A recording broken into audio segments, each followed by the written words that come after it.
everyone, welcome to African Esquire TV. I'm your host, Tani Cherie. So some unfortunate news just came out about Bobi Wine, the Uganda singer who is an activist and was really trying to unseat Museveni inside of Uganda, is that he has been subject to so much violence that he's been forced to suspend his presidential campaign.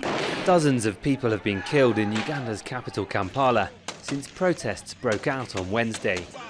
They began after pop star turned presidential candidate Bobi Wine was arrested.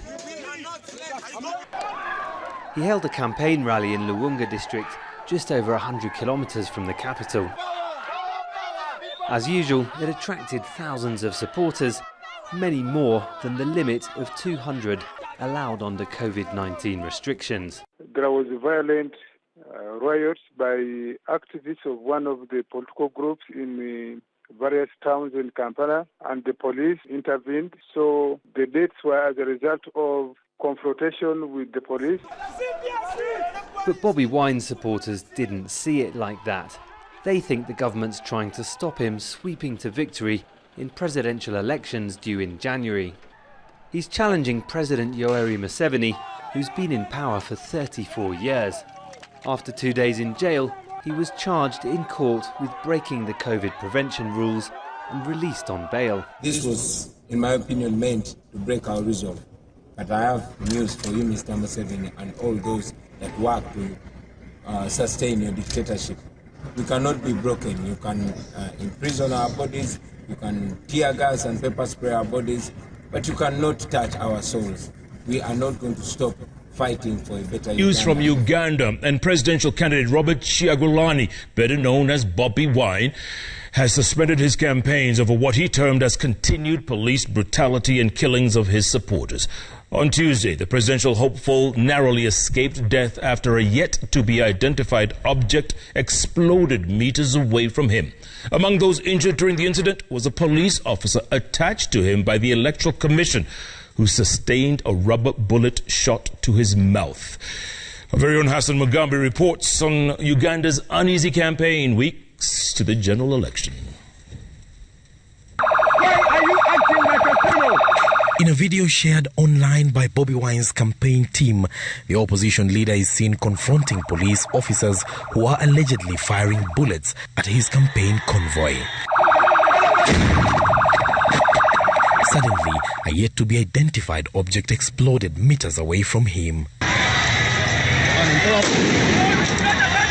The incident happened shortly after armed forces fired tear gas to disperse his supporters at Kayunga, east of the capital city Kampala, where 4 members of his campaign team were severely injured. A police officer attached to Kyagulanyi by the Electoral Commission sustained serious injuries to his mouth after a rubber bullet was fired at him. A music producer identified as Dan Magic, who was seated next to Bobi Wine in the car, was also hit on the face.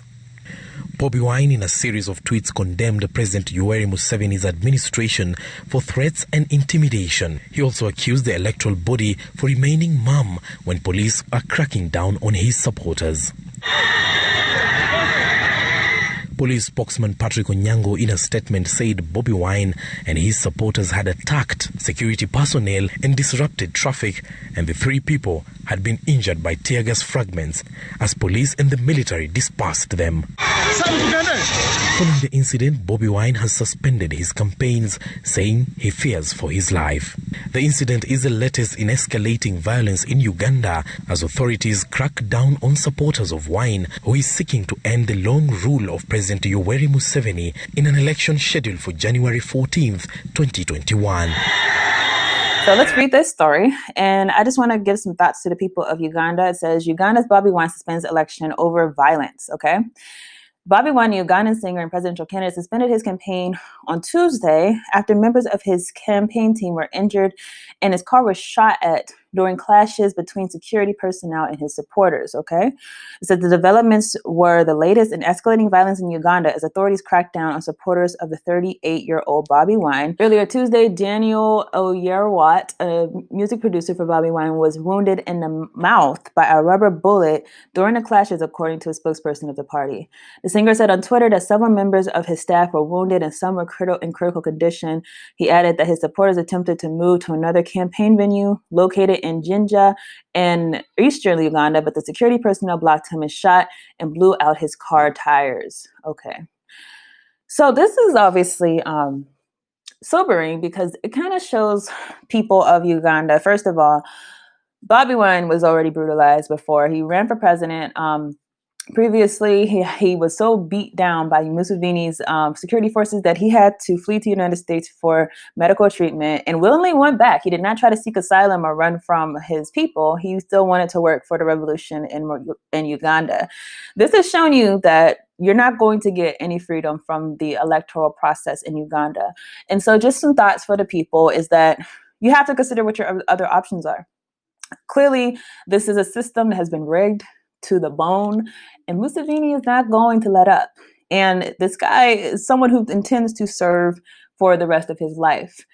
Someone tried to do it peacefully. Bobby Wine, he tried to go through the democratic processes. He tried to rally the people, and he built such a large following in Uganda, just trying to make a party that was going, or a political campaign that was going to be representative of the actual needs and interests of the people, instead of the interest of a few and the interest of a puppet leader who is being sponsored by the West. But unfortunately, these efforts have once again been futile because he has been subjected to so much violence that he had to suspend his campaign. And I understand, because last thing I would want is to have people's blood on my hands. If you remember last time when Bobby Wine ran, his security guard was murdered by the administration. And this was just for someone trying to seek election. So here we are once again. The people have to ask, is it going to happen through election politics? And this shows it's not going to happen. So the next question has to be, what are your other options? And I suggest to my brothers and sisters that we all collectively think and feel for our own selves and not be reliant on the West to tell us what our options are, because this is not going to change within the confines of this government. It's going to change with a revolutionary movement of the people on the continent, and particularly the people in Uganda who say no more. So it's very sobering, it's very unfortunate, but I'm hopeful that as these things prove futile, that the youth, the people who are going to become more politically astute and more conscious of their condition, have to find other means outside of the political process to actually reach their impending freedom from the confines of colonial oppression. So that's all I have for this. I will see you guys in the next video.